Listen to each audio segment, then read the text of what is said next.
യൂട്യൂബർമാരായ Jasmine ജാഫറും Asla Marley എന്ന ഹിലയും വളരെ അടുത്ത സുഹൃത്തുക്കളായിരുന്നു. ഈ കൂട്ടുകെട്ട് ഇരുവരുടെയും ആരാധകരും വലിയ ആഘോഷമാക്കിയിരുന്നു. എന്നാൽ ഒരു സുപ്രഭാതത്തിൽ ഇരുവരും തമ്മിലുള്ള ബന്ധം പിരിഞ്ഞു. അതിനുള്ള കാരണം എന്തെന്ന് രണ്ടുപേരും പൂർണ്ണമായും വെളിപ്പെടുത്തിയിട്ടില്ല. എന്നാൽ പലരും പറയുന്നത് ഞാൻ വിശ്വസിച്ചു പോയെന്നും എന്റെ ഭാഗത്തു നിന്നുണ്ടായ കാര്യങ്ങൾക്ക് ഞാൻ മാപ്പ് പറഞ്ഞിരുന്നതായിരുന്നുവെന്നും മുൻപ് അസ്ല വിശദീകരിച്ചിട്ടുണ്ട്. എന്തായാലും പിന്നീട് ഇരുവരെയും ഒരുമിച്ച് കണ്ടിട്ടില്ല. ഇപ്പോഴിതാ ജാസ്മിനെ കുറിച്ചുള്ള ചോദ്യങ്ങൾക്ക് മറുപടിയുമായി എത്തിയിരിക്കുകയാണ് അസ്ല.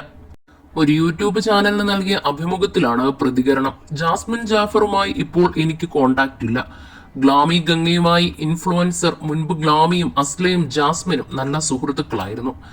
ഗ്ലാമിയുമായി നല്ല അടുത്ത സൗഹൃദമുണ്ടായിരുന്നു. ജാസ്മിന്റെ എക്സിന്റെ വിവാഹം കഴിഞ്ഞത് കണ്ടപ്പോൾ പ്രത്യേകിച്ച് ഒന്നും തോന്നിയില്ല. എന്റെ എക്സ് അല്ലല്ലോ, എല്ലാവരെയും പോലെ ഞാനും വീഡിയോ കണ്ടു. സ്കൂളിലും കോളേജിലുമൊക്കെ പല ബന്ധങ്ങളും വഴക്കിട്ട് പോയിട്ടുണ്ടാകും. കുറെ വർഷങ്ങൾ കഴിഞ്ഞാൽ ഇതിൽ ചിലത് പച്ചപ്പായിട്ടും ഉണ്ടാകും. ഏതു ബന്ധം തകരുമ്പോഴും ആ ബന്ധത്തിൽ നിന്നും എത്രത്തോളം മുറിവേൽക്കേണ്ടി വന്നുവോ, എന്താണ് അനുഭവം എന്നൊക്കെ അനുസരിച്ചായിരിക്കും തിരികെ കോണ്ടാക്ട് ചെയ്യണോ, ആ ബന്ധം ഇനിയും മുന്നോട്ട് കൊണ്ടുപോകണോ എന്നൊക്കെ തീരുമാനിക്കുന്നത്. ആ വ്യക്തി വീണ്ടും ജീവിതത്തിലേക്ക് വന്നാൽ എനിക്ക് പ്രശ്നമുണ്ടെന്ന് തോന്നിയാൽ തീർച്ചയായും ആ വ്യക്തിയുമായിട്ട് കോണ്ടാക്ട് ഉണ്ടാക്കാൻ ഞാൻ ആഗ്രഹിക്കില്ല. ഒരു മരണം വരെ കൂടെ ഉണ്ടാകുമെന്ന് ഉറപ്പില്ല. അതിപ്പോൾ രക്തബന്ധമാണെങ്കിലും ഉണ്ടാകുമെന്ന് ഉറപ്പില്ല. മനുഷ്യന്മാർ ഋതുക്കൾ പോലെയാണ്. എനിക്ക് ബന്ധമുള്ള മനുഷ്യർക്കുമെല്ലാം ജീവിതത്തിൽ മാറ്റമുണ്ടാകാം.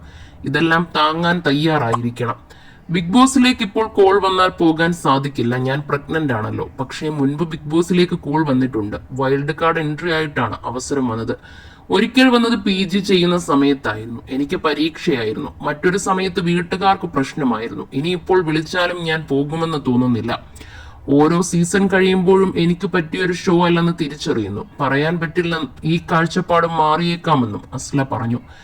നെഗറ്റീവ് കമന്റുകൾ എന്നെ ബാധിക്കാറുണ്ട്. ചില കമന്റുകൾ കാണുമ്പോൾ ചോര തിളയ്ക്കും. ചിലത് കാണുമ്പോൾ ചിരിച്ചു തള്ളാൻ തോന്നും. ചിലത് കാണുമ്പോൾ ഇതെന്താണെന്നൊക്കെ തോന്നും.